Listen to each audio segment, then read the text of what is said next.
அன்பு நண்பர்களே, அனைவருக்கும் அன்னை சமையல் உமாவின் அன்பான வணக்கங்கள். இன்றைக்கி அன்னை சமையலில் பார்க்க போகிறது முருங்கைக்காய் மசாலா, முருங்கைக்காய் கிரேவின்னு கூட சொல்லலாம். வாங்க எப்படி செய்கிறதுன்னு பார்க்கலாம். தேவையான அளவு எண்ணெய், 1 டீஸ்பூன் கடுகு, 1 டீஸ்பூன் சோம்பு, கொஞ்சம் கருவேப்பிலை, 2 வெங்காயத்தை சேர்த்துக்கலாம்.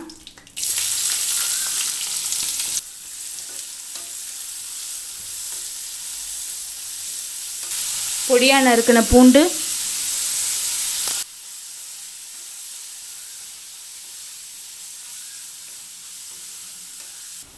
கால் டீஸ்பூன் மஞ்சள் தூள்,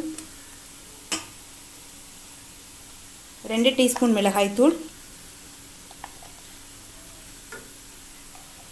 1 டீஸ்பூன் தனியாத்தூள்,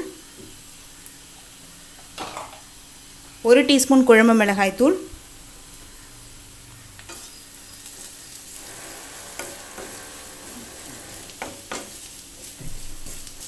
மிளகாத்தூள் வாசனை போக 1 நிமிஷம் வரைக்கும் நல்லா வதக்கிக்கலாங்க. அடுத்தது ஒரு தக்காளி சேர்த்துக்கலாம். தேவையான அளவு உப்பு,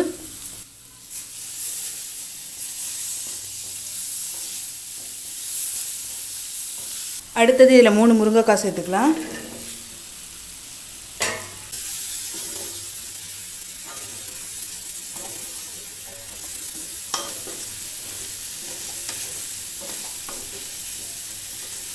தேவையான அளவு தண்ணி,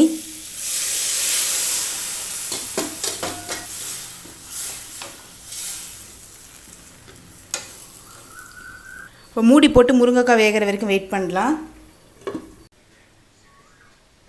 முருங்கைக்காய் வெந்துட்டுருக்க நேரத்தில் இது எல்லாத்தையும் அரைச்சிக்கலாம். 1/2 கப் தேங்காய் துருவல், 1 டீஸ்பூன் சோம்பு. இப்போ இது ரெண்டுத்தையும் மிக்சியில் தண்ணி சேர்த்து அரைச்சிக்கலாங்க. இப்போ மிக்சியில் எல்லாத்தையும் அரைச்சாச்சுங்க. இப்போ இதை நம்ம முருங்கைக்காயில் சேர்த்துக்கலாம்.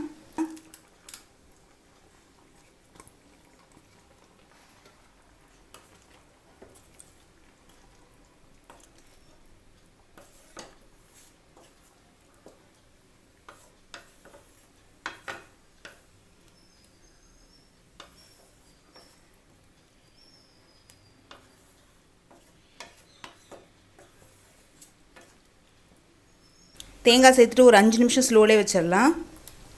இப்போ தேங்காய் சேர்த்துட்டு 5 நிமிஷம் ஆகிடுச்சுங்க. கொஞ்சம் கொத்தமல்லி சேர்த்துக்கலாம்.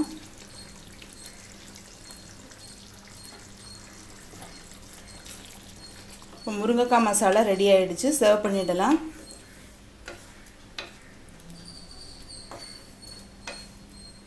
இப்போ சுவையான முருங்கைக்காய் மசாலா ரெடி ஆகிடுச்சு. ரெசிபியை ட்ரை பண்ணி பாருங்கள், கண்டிப்பாக உங்களுக்கே பிடிக்கும். ரெசிபி பிடிச்சிருந்ததுன்னா வீடியோவை லைக் பண்ணுங்கள், கமெண்ட் பண்ணுங்கள், ஷேர் பண்ணுங்கள். இது வரைக்கும் அன்னை சமையல் சேனலை சப்ஸ்கிரைப் பண்ணாதவங்க மறக்காமல் சப்ஸ்கிரைப் பண்ணுங்கள். தேங்க்யூ.